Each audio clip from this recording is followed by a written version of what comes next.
Radha Radha Radha Radha Radha Radha Radha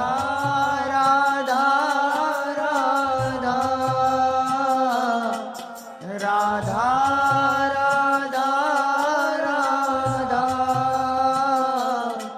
Radha Radha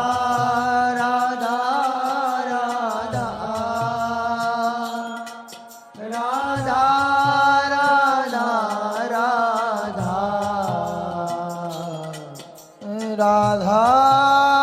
Radha Radha Radha Radha Radha